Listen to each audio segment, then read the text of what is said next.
Tony D and Little Joan is asleep on the couch, and this is a screenwriter's rant for Deborah, a movie about basically Alexa, but like a superior version that can also rewind time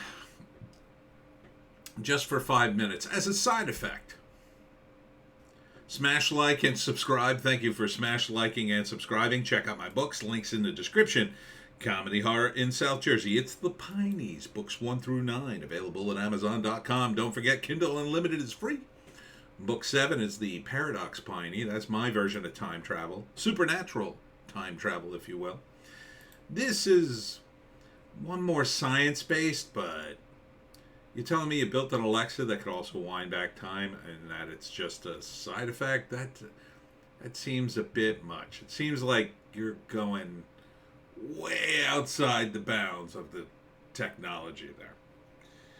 But okay, that's what we're going for here.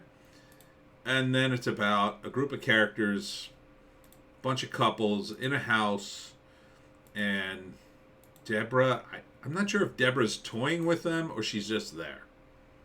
Doesn't really make clear. I thought initially at the beginning of this trailer, like Deborah pits everybody against each other to try to have them kill each other.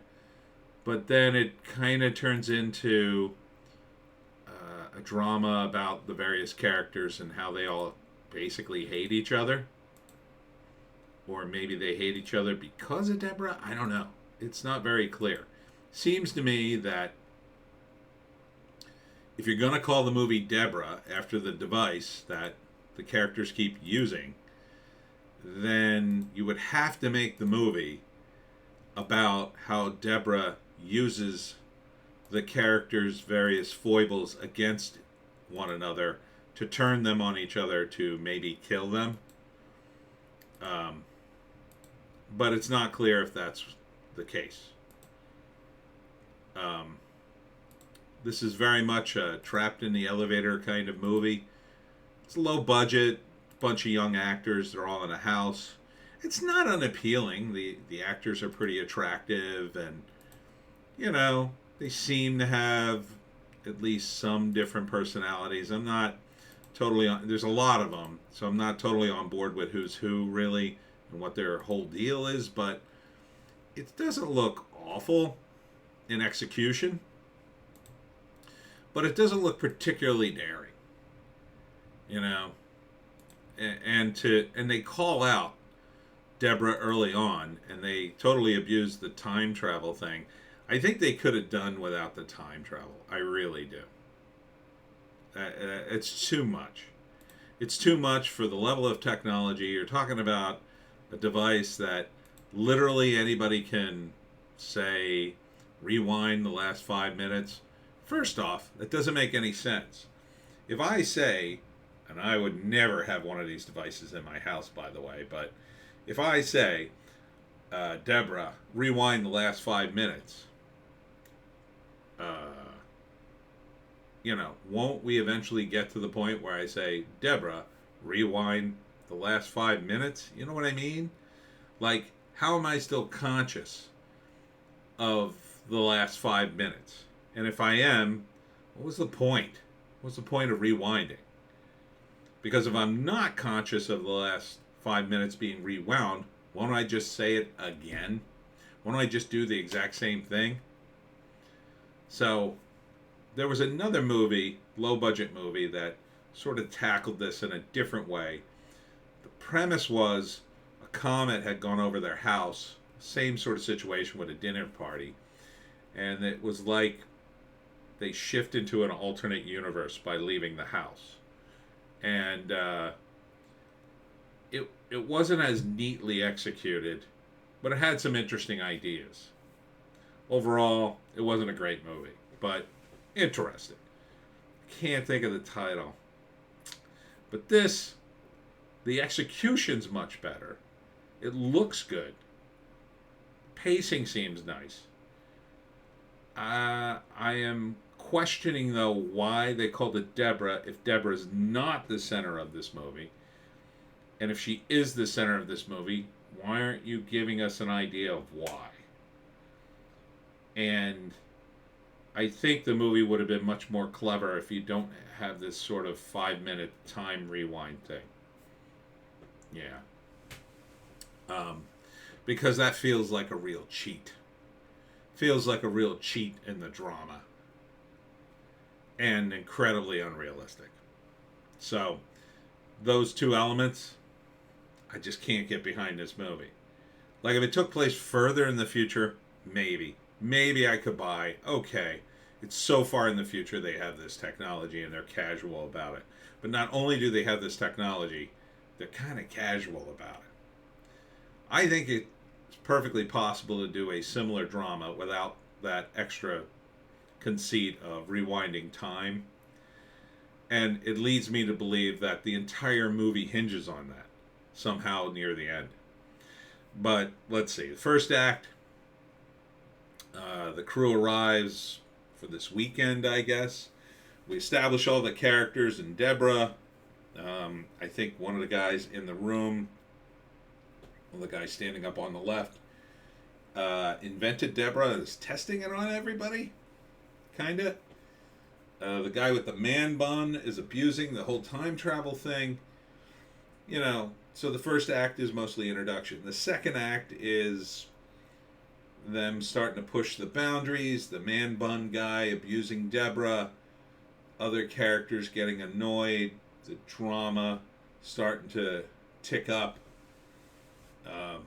possibly. And then the guy who invented Deborah is like, oh yeah, there are side effects. So again, they're kind of telegraphing what's going to happen, right? It's going to be, oh, there are side effects. Like, some people remember the last 5 minutes and some people don't. And, so, you know, it's screwing up time and we're creating alternate versions and we're splitting off. And, you know.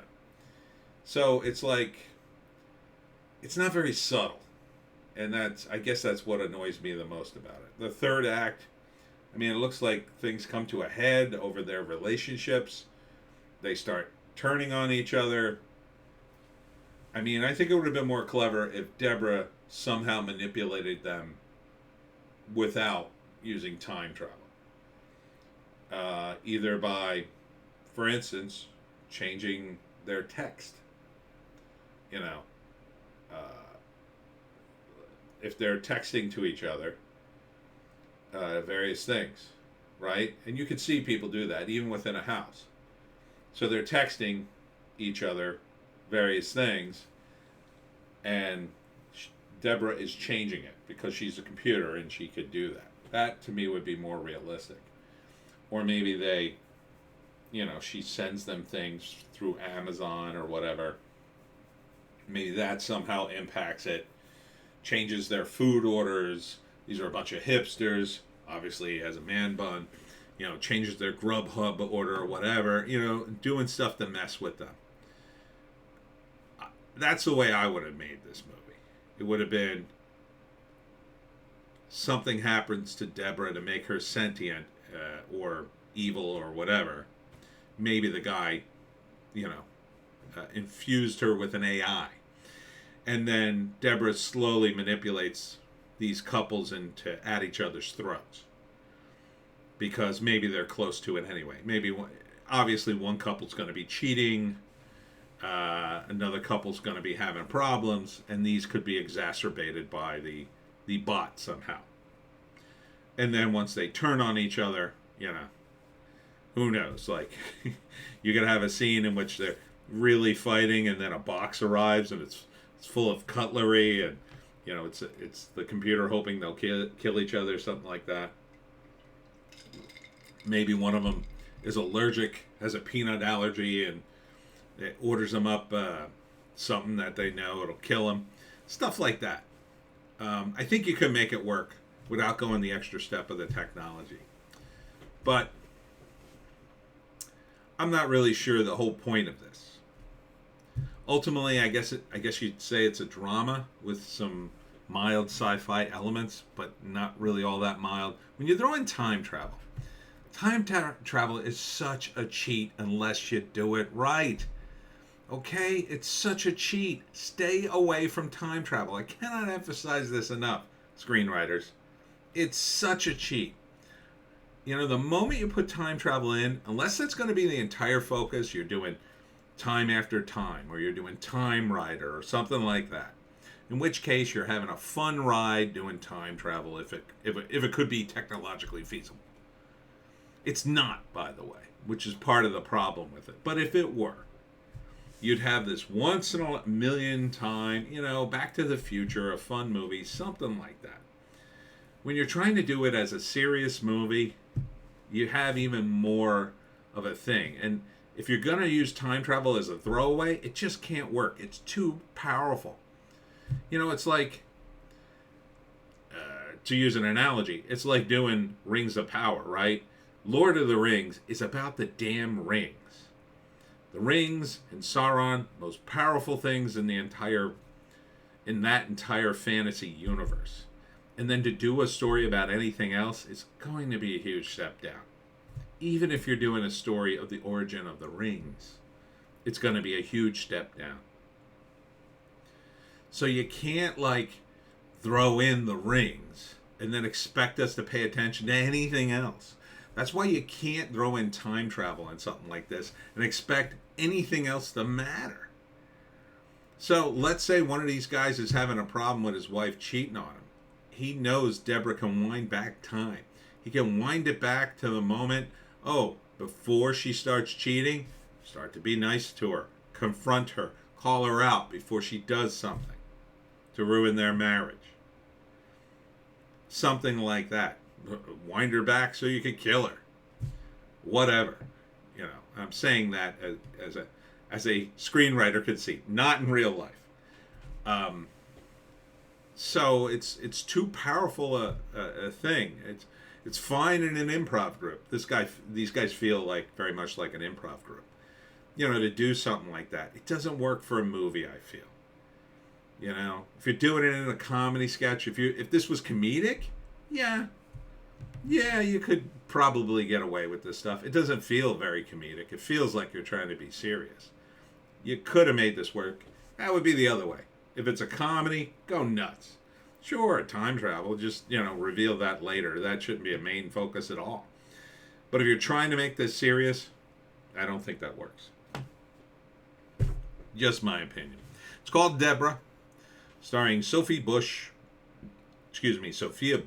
Deborah Ann Wall,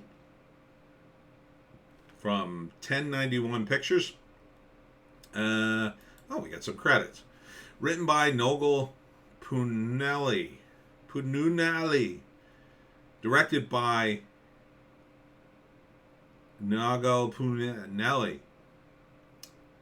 Produced by Megan Halpern, Terry Huang, Naga Punelli.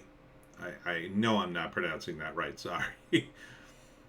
I don't recognize any of the cast. But it's a shame because the Deborah conceit, I think, is an interesting one, and I think they're portraying it very well. I think the production is great. So it looks very professional. It looks like a real movie. I don't think it's going to hit, though. Yeah. There's no standouts here in the cast. They kind of all blend together except for the one girl. I'm going to guess it's Arjun Gupta because she's a little darker than the rest of the cast. She seemed to have a lot of good energy to her. The rest are sort of forgettable. This felt like something that you really needed a couple of comedians in there. Again, if it had been a comedy, I think it would have worked. Now, do we have a release date on this thing? No, I guess not. Anyhow, it's called Deborah. Check it out if you want. I think I'll give it a pass. And that's it for me, Tony D, and Little Joan on the couch. Check us out on Odysee, Bitchute, and Rumble for our more based takes. Today we got a Hollywoke hot take and a news blast. Thanks for coming by the Woodbury Public Library today for the Halloween party, and we'll see you in the next one.